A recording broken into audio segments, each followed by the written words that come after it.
Joshua chapter 8. Then the Lord said to Joshua, "Do not be afraid, do not be discouraged. Take the whole army with you and go up and attack Ai, for I have delivered into your hands the king of Ai, his people, his city, and his land. You shall do to Ai and its king as you did to Jericho and its king, except that you may carry off their plunder and livestock for yourselves. Set an ambush behind the city." So Joshua and the whole army moved out to attack Ai. He chose 30,000 of his best fighting men and sent them out at night with these orders: "Listen carefully. You are to set an ambush behind the city. Don't go very far from it. All of you be on the alert. I and all those with me will advance on the city, and when the men come out against us as they did before, we will flee from them. They will pursue us until we have lured them away from the city, for they will say, 'They are running away from us as they did before.' So when we flee from them, you are to rise up from the ambush and take the city. The Lord your God will give it into your hands. When you have taken the city, set it on fire. Do what the Lord commanded. See to it you have my orders." Then Joshua sent them off, and they went to the place of ambush and lay in wait between Bethel and Ai, to the west of Ai. But Joshua spent the night with the people. Early the next morning, Joshua mustered his men, and he and the leaders of Israel marched before them to Ai. The entire force that was with him marched up and approached the city and arrived in front of it. They set up camp north of Ai, with the valley between them and the city. Joshua had taken about 5,000 men and set them in ambush between Bethel and Ai, to the west of the city. They had the soldiers take up their possessions, all those in the camp to the north of the city and the ambush to the west of it. That night Joshua went into the valley. When the king of Ai saw this, he and all the men in the city hurried out early in the morning to meet the Israelites in battle at a certain place overlooking Arabah. And he did not know that an ambush had been set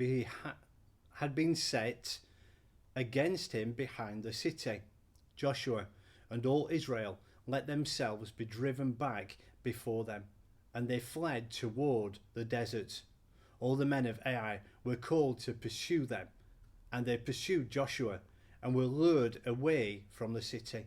Not a man remained in Ai or Bethel who did not go after Israel. They left the city open and went in pursuit of Israel. Then the Lord said to Joshua, "Hold on toward Ai, the javelin that is in your hand, for in your hand I will deliver the city." So Joshua held out his javelin towards Ai. As soon as he did this, the men in the ambush rose quickly from their position and rushed forward. They entered the city and captured it and quickly set it on fire. The men of Ai looked back and saw the smoke of the city rising against the sky.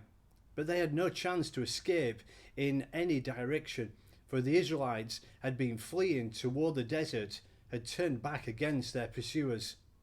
For when Joshua and all Israel saw that the ambush had taken the city and that the smoke was going up from the city, they turned around and attacked the men of Ai.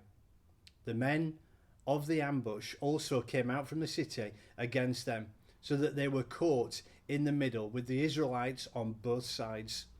Israel cut them down, leaving them neither survivors nor fugitives.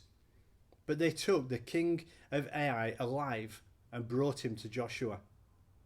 When Israel had finished killing all the men of Ai in the fields and in the desert where they had chased them, and when every one of them had been put to the sword, all the Israelites returned to Ai and killed those who were in it.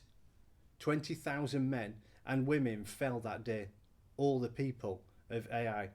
For Joshua did not draw back the hand that held out his javelin until he had destroyed all who live in Ai.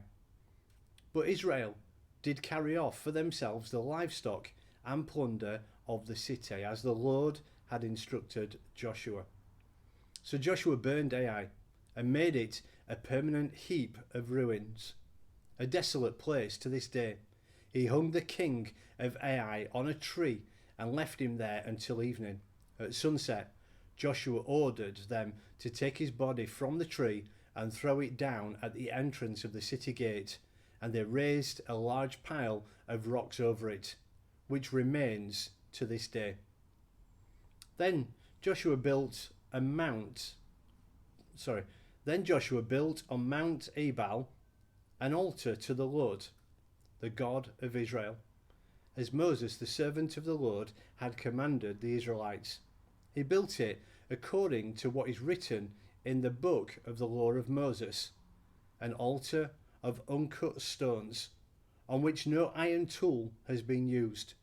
On it they offered to the Lord burnt offerings and sacrificed fellowship offerings. There, in the presence of the Israelites, Joshua copied on the stones the law of Moses, which he had written. All Israel, aliens and citizens alike, with their elders, officials and judges, were standing on both sides of the ark of the covenant of the Lord, facing those who carried it, the priests, who were Levites. Half of the people stood in front of Mount Gerizim, and half of them in front of Mount Ebal, as Moses, the servant of the Lord, had formerly commanded when he gave instruction to bless the people of Israel. Afterward, Joshua read all the words of the law, the blessings and the curses, just as it is written in the book of the law. There was not a word of all that Moses had commanded that Joshua did not read to the whole assembly of Israel, including the women and children and the aliens who lived among them.